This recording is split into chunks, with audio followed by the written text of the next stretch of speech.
et merci de rejoindre Dice Therapy pour ce nouvel épisode d'Écrime, sonate vénitienne. Écrime décrit une uchronie, un monde imaginaire semblable à notre 19e siècle où un liquide corrosif, l'écrime, a recouvert la planète n'épargnant que quelques terres. L'écrime provence d'étanches brûlures et ronge la plupart des matériaux connus. La pierre et parfois quelques métaux semblent y résister. Sur des îles émergentes se sont construites de gigantesques cités industrielles, comme autant d'États indépendants. Toutes ces cités sont reliées les unes aux autres par des traverses, des gigantesques ponts de pierre qui s'étendent sur plusieurs centaines de kilomètres. Tout ce réseau inextricable forme la toile sur laquelle s'élancent des trains à vapeur et des compagnies d'aérostiers se disputent le ciel. Dans le dernier épisode, 5 personnages hauts en couleur se sont rejoints à bord d'un dirigeable. Florian, l'avocat duelliste, et Ferdinand le cartographe fuient la ville d'Éole, à bord d'un aérostat piloté par Philomène, un jeune mécanicien embarqué d'office. Lors de leur escale à Métallume, Éléonore, une artiste recherchée, trouve refuge à bord. Près d'Entrelace, dans un relais, c'est finalement le mystérieux Hamelin qui les rejoint. Pris par les vents contraires, et plutôt que de sombrer dans les crimes, Philomène réussit de justesse à se poser, ou plutôt devrais-je dire, à s'écraser en beauté sur le magnifique palais des 107 théâtres, un bâtiment de Vénitie. Donc nous revoilà dans la magnifique ville de Vénitie, où vous êtes arrivés de façon très fracassante, spectaculaire. Tous les regards des Vénitiens ont été tournés vers vous au moment où votre dirigeable s'est écrasé de main de maître en plein milieu du théâtre, en plein milieu du palais des 107 théâtres. Magnifique forme pyramidale avec des panneaux en verre tout autour. Maintenant, il y en a quelques-uns de moins parce qu'il y avait votre dirigeable dedans. Donc, sitôt arrivé, vous avez fait connaissance avec les représentants de la loi de Vénitie, enfin certains d'entre eux, parce que déjà vous avez pu comprendre qu'il y avait plusieurs autorités différentes, mais bon, on a commencé à vouloir vous emprisonner, vous emmener en prison, mais Philomène s'est souvenu qu'il avait un ami à Vénitie. Un ami de correspondance. C'est ça, un ami, comment on dit, un ami de plume, on va dire. Voilà. Et en donnant le nom de cet ami, qui n'était rien d'autre que l'illustre Uteo Destelli, qui est quand même qui travaille au Palais des Doges et qui a un poste quand même assez important, tout de suite on vous a conduit chez Monsieur Destelli, qui s'est porté garant sur vous sans hésiter dès qu'il a reconnu Philomène. Et d'ailleurs il vous a hébergé. Il vous héberge dans son palais, puisque c'est un petit palazzo vénitien. Et quand il s'est renseigné sur ce qui s'est passé, l'accident, un petit peu gêné, il vous a expliqué que ça risquait de poser des soucis quand même, parce que les dégâts matériels, il y a eu quand même un certain nombre de panneaux de verre qui ont été détruits. Il y a quand même, la ville vous demande réparation financière, évidemment, nous sommes à Venise. Mais le problème, c'est que quand il va y avoir le procès, vous n'êtes pas vénitien, et Monsieur Destelli pense que si vous faisiez, vous pouviez arriver à montrer votre bonne foi, à montrer que vous êtes digne d'être peut-être citoyen de Venise, ou en tout cas une certaine moralité. Et pour vous aider un petit peu pour votre futur procès, il vous a proposé une mission qui l'intéresse bien, parce qu'il s'agirait de suivre un écrivain célèbre de Vénitie, et vous êtes connu de personne. Donc comme ce monsieur, cet écrivain, refuse catégoriquement d'avoir la garde rapprochée, la garde d'élite du palais du Doge, il s'est dit que peut-être vous 5, en étant inconnus de Venise, vous arriveriez à mieux le protéger. D'autant plus que Monsieur Destelli soupçonne des anarchistes de vouloir s'en prendre à cet écrivain. Et donc, nous nous étions arrêtés la dernière fois. Vous aviez fait un petit tour dans Venise. On arrivait en début de soirée. Certains avaient décidé de profiter de la magnifique bibliothèque du Théo d'Estelli. Il s'agissait de Ferdinand et de Philomène. Je crois que Éléonore s'intéressait à la carte de Venise. Oui. Hamelin, quant à lui, il faudra juste qu'on voie comment t'es habillé avant de partir, avait envie de faire un petit tour en ville. Et Florian voulait repérer les environs du Palais des Doges, si j'avais bien tout noté. Ça colle avec ce que vous voulez faire, parfait. Eh ben, on va commencer par Hamelin. Donc Hamelin, j'ai besoin de savoir comment est-ce que tu t'es habillé. Je te rappelle une chose pour la mode à Venise, plus ton niveau social est élevé, plus tes vêtements sont sobres et sombres. Ah, d'accord.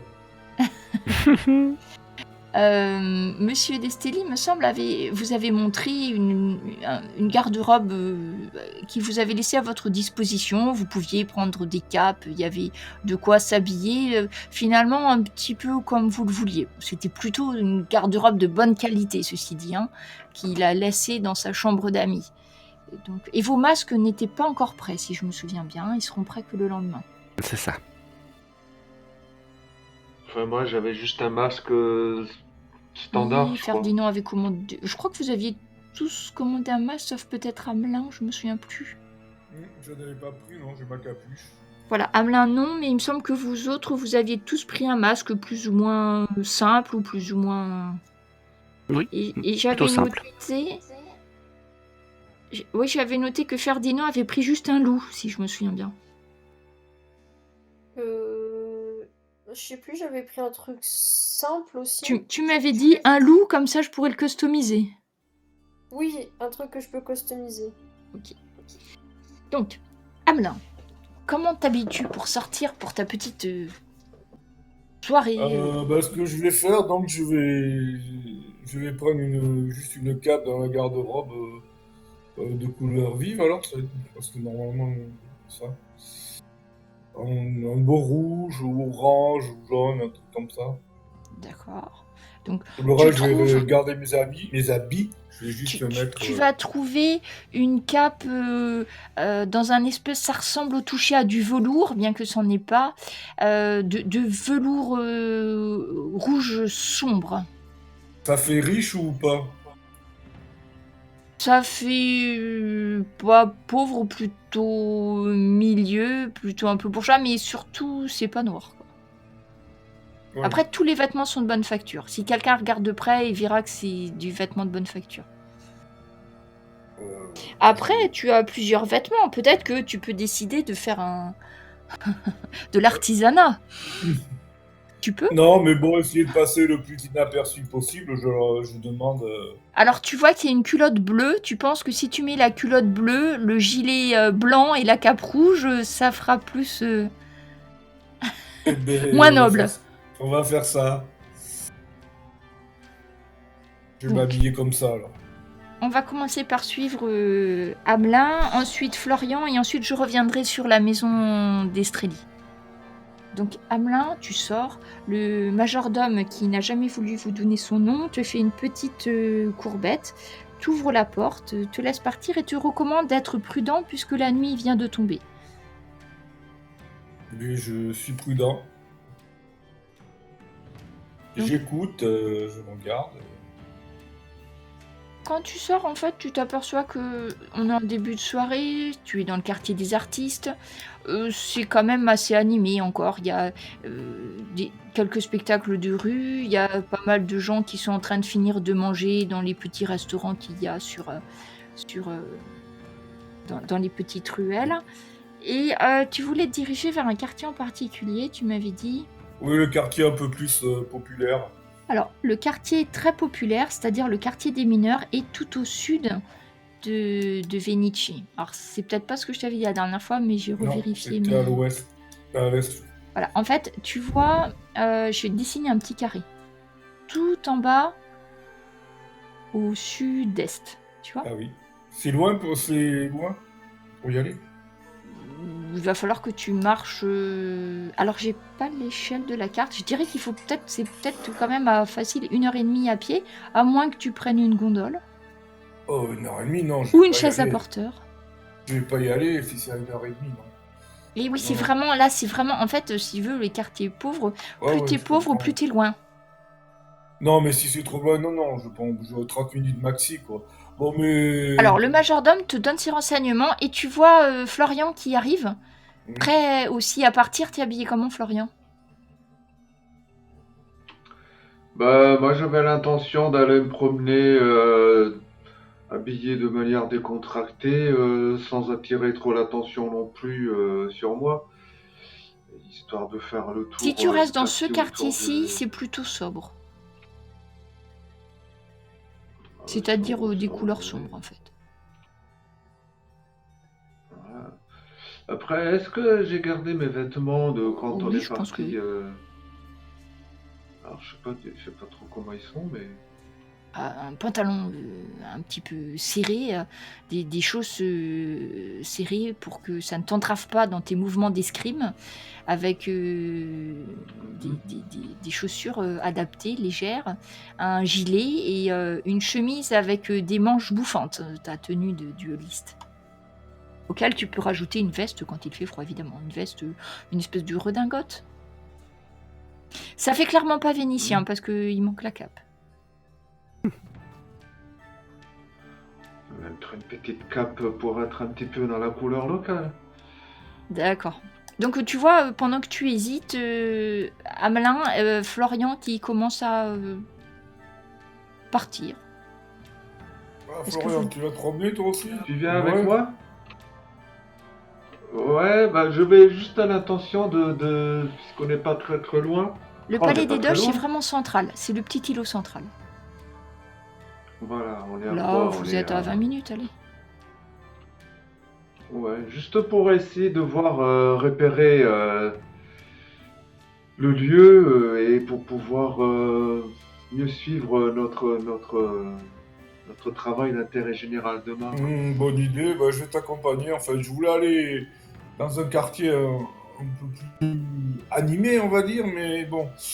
Le serviteur ici m'a dit que c'était vraiment très loin, donc je vais pas passer la nuit à marcher, hein. Donc je t'accompagne. Puis ça risque d'être Ouais, peut-être, on ouais, connaît ouais, non, pas mais les je garçons, t'accompagne, les je t'accompagne. habitudes, on risque de se faire dépouiller dès notre première Mmh. soirée. Là, je pense qu'on craint pas grand-chose en allant vers le palais des Doges et revenir. D'accord, oui, on va aller là. Peut-être qu'on trouvera quelque chose, ouais. Ouais, Dégourdir un tout peu à les fait. gens. Donc, vous sortez, le majordome referme la porte, et en fait, oui, là, comme je disais, le quartier des artistes, il y a encore un petit peu de monde, hein, quand même, qui traîne.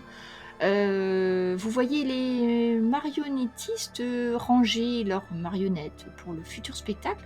Alors en fait, ils ont installé, il y a des grandes traverses métalliques qui rejoignent les balcons d'un balcon à l'autre, donc à certains endroits. Et en fait, les marionnettistes se juchent en funambule sur cette poutrelle et font marcher au sol donc des marionnettes à taille humaine. Et donc là, vous voyez les marionnettes qui pendent en fait de chaque côté des poutrelles en fer juste au-dessus de votre tête parce que le spectacle est terminé. Vous repassez devant le temple des 107 théâtres et vous admirez à nouveau l'énorme impact qu'a causé votre dirigeable. Et il ne vous reste plus qu'un pont Pas pour atteindre grand-chose, le palais des Doges. Autour du palais des Doges, à cette heure-ci, la foule commence à refluer, il n'y a pas beaucoup de monde, mais clairement, il y a des gardes qui sont en livrée, hein, qui patrouillent autour du palais des Doges. Ils n'ont pas l'air spécialement vigilants, mais vous voyez qu'ils ont une ronde à suivre et qu'ils le font. Je crois qu'il vous avait précisé à quelle porte il fallait aller demain, je vérifie ça. Il me semble qu'il vous avait parlé de la porte des petites joies. Moi j'ai marqué, oui, petite porte des Doges. J'ai marqué moi. Donc vous connaissez pas du tout le palais des Doges. Vous voyez qu'il y a une entrée principale et qu'il y a d'autres entrées. Il n'y a pas beaucoup de passants, à part un homme qui qui a un orgue de barbarie qu'il fait tourner avec un espèce de gros pigeon à cornes sur son appareil qui joue un petit peu de musique. Sinon, surtout des gardes. Euh, Mais ils ont pas l'air, ils ont l'air assez avenants. Hein. Ils discutent même entre eux.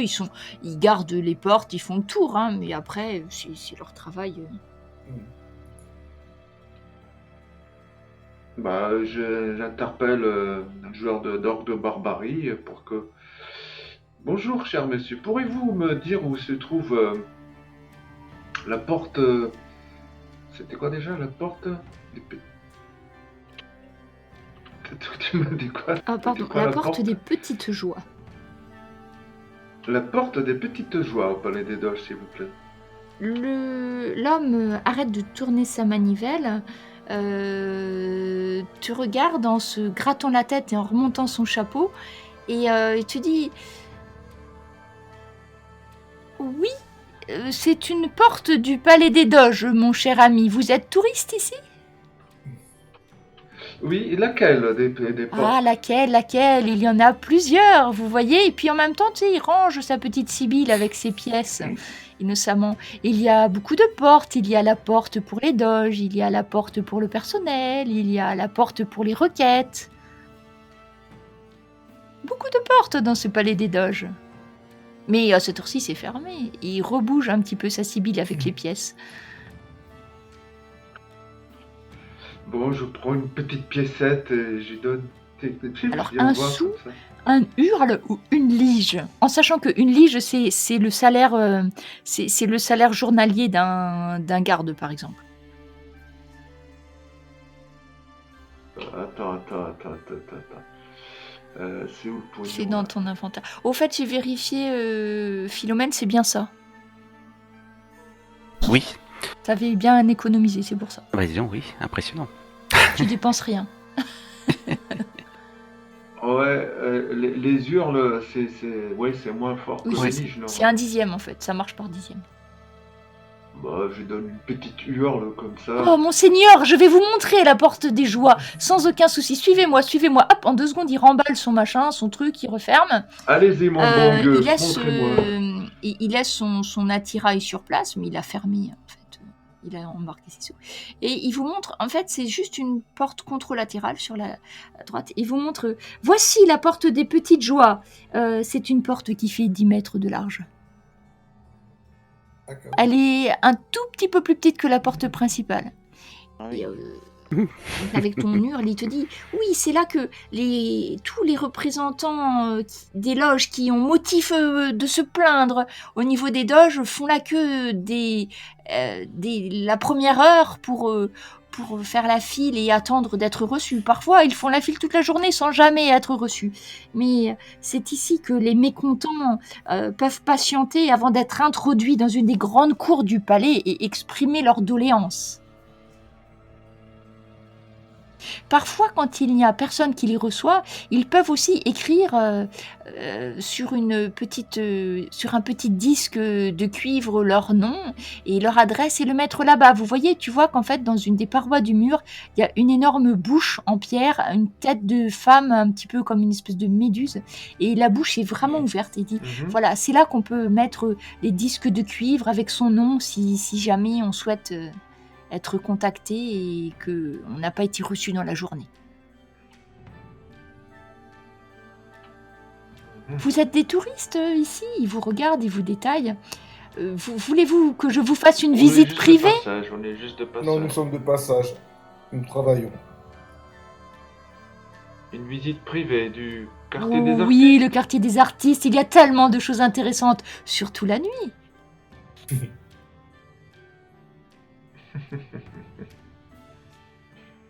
Si vous voulez, je vous fais une visite à tarif d'amis. Pour une lit, je vous montrerai les maisons les plus joyeuses et les plus enjouées. Vous préférez les petites jeunes filles aux jambes belles et soyeuses ou les petits messieurs?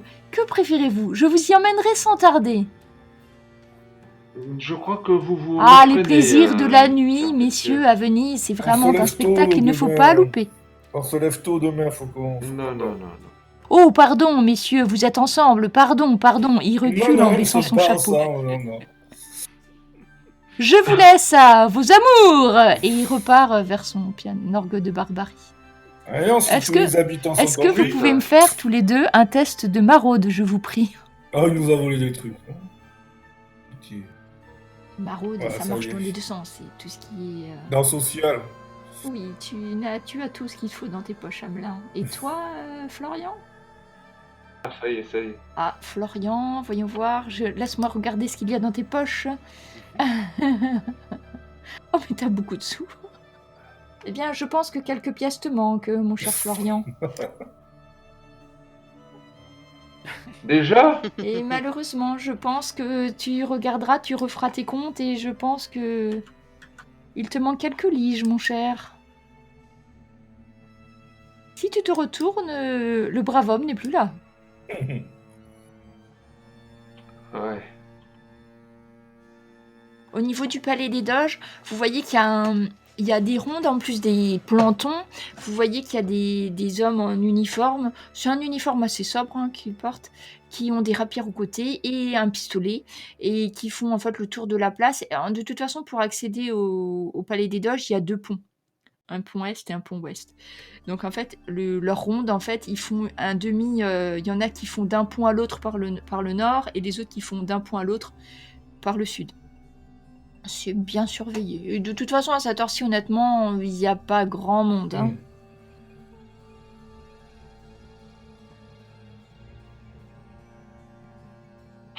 Bon, bah, c'était juste pour essayer déjà de prévoir, Voilà, au moins de repérer la sortie. Donc, Après, pour pour repérer pouvoir, la sortie, il faudra le suivre discrètement, sans qu'il se rende compte qu'on est en voilà, police donc la suivi, porte c'est est ça? au sud, et par contre, comme elle fait 10 mètres de long, ben, pour voir tout le monde, faudra peut-être être pas trop loin, parce que tous ceux qui sortent sur 10 mètres de largeur, il peut y avoir beaucoup de monde qui Ouais, passe c'est en même une temps grande quand même. Hein. On a sa description: feutre rouge, masque de cristal vert, pas de barbe. Il y a la Une possibilité de se mettre en hauteur en face, Et malheureusement, non, ça a été fait exprès de façon à... Tu vois, c'est un petit peu... protégée. même les ponts de chaque côté, si tu regardes un petit peu plus près, tu vas t'apercevoir qu'on peut couper le palais des doges de la cité. En cas de besoin. Même si ça n'a pas l'air d'avoir été bougé depuis très longtemps. Bon, ça va pas être facile de le retrouver. J'espère qu'on le perdra pas. Il faudra l'avoir toujours en visuel, oui, après... Vu qu'on connaît pas les quartiers ni rien... Mais bon, après, il nous connaît pas. C'est vrai. Donc... Bon, en tout cas, ce qui est clair, c'est vu la configuration des lieux, faudra pas être trop loin. Si vous voyez là, la place est pratiquement vide, mais s'il y a beaucoup de monde, dans la foule, effectivement, faudra le serrer de près, on va dire. Hein. Au moins à cet endroit-là. Après, peut-être pas, mais... C'est ce que vous arrivez à déduire. J'ai demandé à un garde à quelle heure les gens arrivent en général pour passer par la porte. À partir de 7h30, monsieur, pour présenter vos doléances. Voilà. 7h30, ça ouvre à 7h30 ou... Oui, c'est Là- ça, nous ouvrons les portes à 7h30. Oui, si ça se trouve, la foule est là depuis 7h, c'est 6h. Ah oui, devant, il y a un petit peu de monde, mais de toute façon, les portes n'ouvrent qu'à 7h30. Ok. Donc oui, tu peux imaginer qu'il y a une Ouais, il faut foule et qu'on quand y ils soit. ouvrent, c'est un peu... Voilà, Voilà, la ruée, oui, sûrement. le rideau de Leclerc qui s'ouvre à 9h. C'est ça. Un jour de solde, bien Un jour de sûr. solde. Bon, faut qu'on y Ah, je soit pense assez qu'il tôt, faudrait être alors. assez tôt. Hein.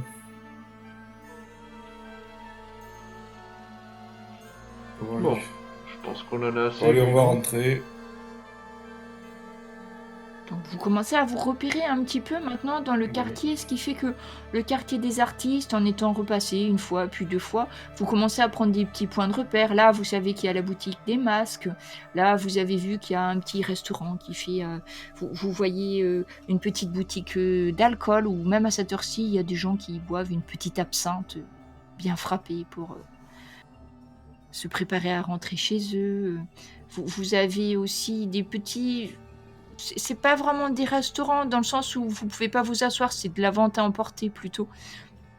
Vous voyez des brochettes de fulige, vous voyez aussi, vous arrivez à voir des petites barquettes d'épiphytes qui sont vendues au coin de la rue.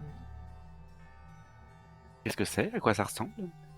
Alors l'épiphyte, c'est une mousse, comme une espèce de lichen, d'une couleur entre le gris et vert, qui se mange, ça n'a pas beaucoup de goût, mais qui se mange plutôt en accompagnement d'autres choses. Je crois qu'il faut être né avec Crime pour apprécier Et ça. le fulige, c'est une espèce de gros, entre le sanglier, un espèce de gros sanglier ou du phacochère, un mélange des deux.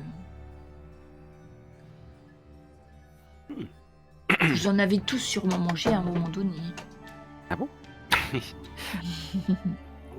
Donc, pendant que vous rentrez tranquillement, on revient dans la bibliothèque. Il me semble que vous autres, tous les trois, Philomène, Ferdinand et Léonore, vous vous étiez installés bien confortablement au faux feu de cheminée, puisqu'il n'y a pas de bois, je vous le rappelle, à écrire, mais que c'était donc un feu alimenté par le gaz. C'est ça. Éclairé d'une jolie lumière, la bibliothèque, parce que Monsieur Dustrelli a dû se coucher tôt, puisque demain, lui, il travaille très très tôt, et vous avez accès à sa bibliothèque, où il y a, je vous le rappelle, de véritables livres en véritable papier, ce qu'aucun d'entre vous n'avait dû voir en vrai avant ce jour. Tout à fait. À quoi vous intéressez-vous? Il y avait un gros ouvrage même sur les dirigeables, il me semble avoir aperçu ça.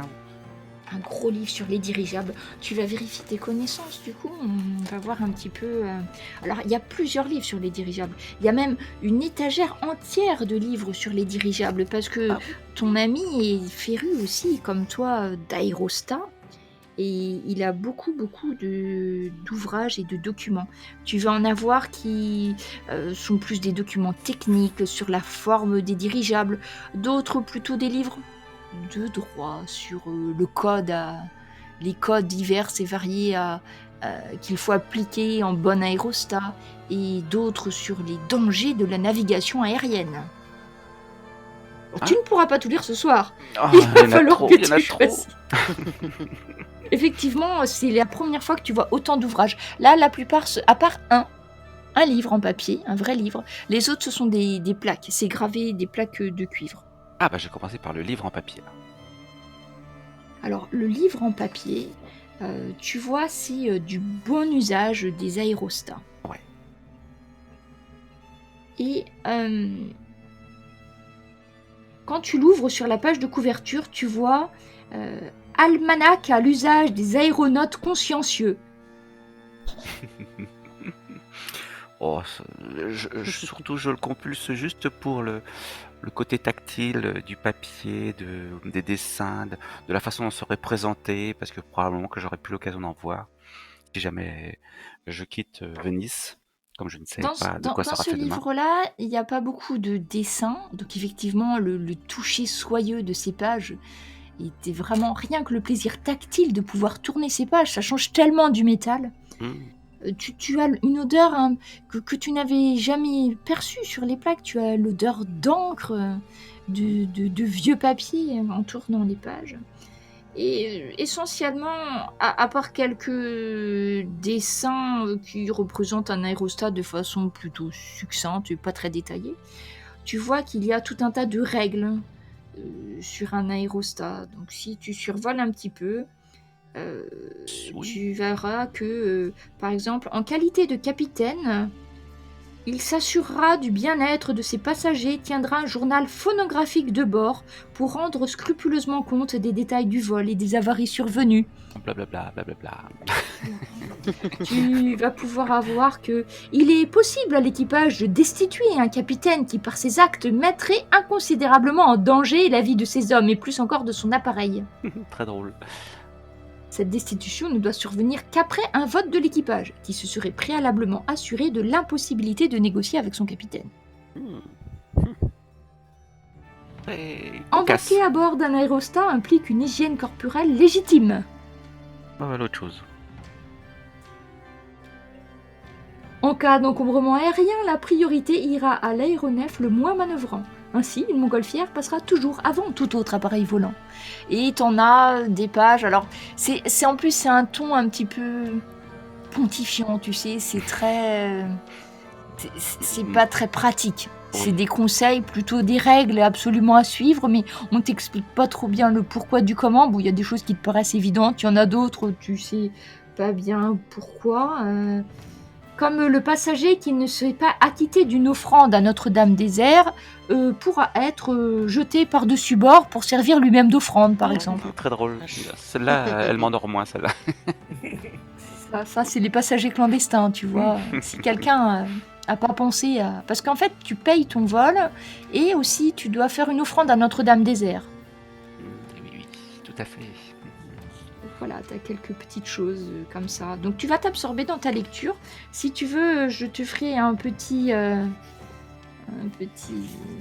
Je te passerai le livre à toi si voilà, tu veux voir ces règles Ah ouais, ça serait rigolo. indispensables à l'aérostage. Je te les passerai si tu veux. Et toi, Ferdinand, qu'est-ce que tu voulais savoir? Dans toute cette bibliothèque, il y a tellement de livres, tellement de plaques, même des disques, des fous, Bah, moi, des en fait, rouleaux. je veux des cartes, moi. Tu regardes les cartes? Au niveau des cartes, il y en a plusieurs qui sont... Il y a une grande plaque de cuivre avec les grandes provinces que tu connaissais déjà, où tu vois les pays des crimes. Hein. Donc Venise étant représentée au centre, bien sûr, de la carte. Mais Pas une carte juste de Venise. sur Venise, tu vas avoir, en fait, ça ressemble au plan que je vous ai partagé. Tu vas avoir une carte. Tu peux savoir où sont les quartiers. C'est très détaillé. En fait, tu as la plupart des bâtiments principaux qui sont indiqués dessus. Si tu prends le temps de l'étudier un petit peu, eh ben, quand on va te parler d'un bâtiment, on va dire un bâtiment connu, célèbre, tu sauras automatiquement où il est, du coup, puisque tu auras étudié la carte. Si tu prends 2 bonnes heures pour faire ça, on va considérer que tu pourras retrouver les bâtiments. Bon, je vais pas te faire l'inventaire de tous les bâtiments de Venise parce qu'il y en a beaucoup. Mais tu peux repérer Non, mais je vais faire au mieux moins que une ça. trentaine de bâtiments. Mon masque, j'avais demandé à ce qu'il soit neutre. Et ben, je vais reproduire la carte sur mon masque. Parce que le masque, bah, c'est un peu comme du... J'ai pas compris comment elle l'a fait le masque, la dame, mais En fait, c'est une je sais pas. espèce d'écorce, c'est fait à base de tiges de fleurs d'écrime. Ça a un peu une consistance de balsa, en fait. Ouais. Et vu que je suis plutôt visuelle, ouais, je vais recopier la carte sur Ben, même le pour masque. l'instant, tu l'as pas encore, ton masque. Tu l'auras que le lendemain, si je me souviens bien. Ah bon? C'est ça. Oui, il me semble que tu l'auras que le lendemain, mais tu peux la mémoriser. Bon, moi, je l'aurais mémorisé, ouais. D'accord, donc si tu t'occupes ta soirée à faire ça. Tu connaîtras pas le nom des petites rues, mais au moins les bâtiments principaux, oui. Et toi, Éléonore? Moi aussi, je vais étudier la carte, mais mon objectif, en fait, c'est d'essayer d'enregistrer tous les chemins en partant de là où nous sommes pour aller au Doge et regarder un petit peu tous les petits chemins plutôt qu'on peut prendre. Ça marche. Donc en fait, si demain, je vais pas dire tu te perds, mais si tu perdais ta cible de vue, Oui, tu auras un petit bonus pour trouver une rue transversale et essayer de rattraper où il est. ok, D'accord, ça marche. C'est un bonus spécial par rapport à ce quartier-là. Par contre, tu arrives à étudier vraiment que les quartiers qui sont juste à côté du Palais des Doges. Oui, oui, Donc là, je t'ai zoomé la carte. En gros, c'est ce que tu arrives à voir. ok. S'il reste dans ce quartier-là, tu auras toujours un bonus de +1. Tu vois, si tu le perds de vue et que tu te dis, il est... Ici, il y a 2 rues, il y a celle-là, tu peux dire à tes amis, toi tu vas par là, moi je vais celle-là, et tu vois, tu auras du coup un bonus pour arriver à la retrouver. Ok. Et puis je vais attendre le retour de Hamelin et Florian pour savoir un peu ce qu'eux ont pu voir et et essayer de visualiser dans mon esprit les informations qu'il me donne par rapport à la carte. Et justement, vous entendez en bas d'une voix le majordome qui ouvre la porte et qui accueille Hamelin et Florian. Messieurs, votre promenade a été profitable. J'espère que vous avez pu profiter de Venise la nuit. Il vous propose de prendre vos chapeaux, vos Oui, capes. oui. Oui, ça a été, hein. Pas de mauvaise rencontre. Oh, Non, mais les compatriotes ne semblent pas très honnêtes. c'est ça. Je crois qu'il me manque quelques Ah, Ah, pièces. la Voilà. nuit et même le jour dans les foules, méfiez-vous des mains lestes, effectivement. La guilde des voleurs a ses quartiers partout dans la ville. Hmm. Si je puis me permettre, monsieur, vous n'avez pas dû remarquer, mais dans les gilets vénitiens, il y a toujours une poche interne qui permet de laisser son argent contre soi et pas dans les poches extérieures. Oui, je crois que je vais Voilà, je vous m'équiper comme ça, suggère oui, en effet. d'utiliser Oui, cette tout mode à fait. vénitienne. Il referme la porte derrière vous. En fait, vous voyez que la porte, il y a une espèce de... la porte est en métal et il y a un système de gros loquets qui reverrouille de l'intérieur. Donc quand il a fermé la porte pour la nuit, on ne peut pas l'ouvrir de l'extérieur par contre. C'est comme une grosse barre qui se met derrière sur les deux côtés. Elle est bien protégée, la maison. Vous avez peur des intrus? Eh bien, mon maître a beaucoup d'œuvres de valeur et la nuit, nous préférons fermer les fenêtres et les volets et les portes. Tu t'aperçois qu'au niveau des volets, c'est pareil. À l'intérieur de chaque fenêtre, ils ont rabattu une barre. D'accord. Tout est en métal en plus, hein, les volets sont en métal, qui referment. Parce qu'il y a beaucoup... Comme je vous l'ai dit, la guilde des voleurs est tout de même assez active. Nous ne voudrions pas les tenter. Oui, vous avez raison. Nous ne prenons jamais assez de précautions. Et puis moi, je file dans ma chambre. C'est un peu toujours solitaire. Ok, bah de toute façon, en fait, vous avez une chambre commune. Hein. Vous Ah, avez comment c'est vrai. tout Je suis dans la l'étage du haut où il y a des lits qui sont installés, qui sont plus ou moins séparés par certains petits meubles ou des petits paravents, mais en gros, plus ou moins, vous êtes dans la même pièce. Le lit le plus près du mur, au fond. Vous, par contre, il n'y a pas de volet parce qu'il y a une verrière au niveau du toit. Une grande verrière. Et là, par contre, il n'y a pas de volet. Donc, vous dormez un petit peu à la lumière des étoiles.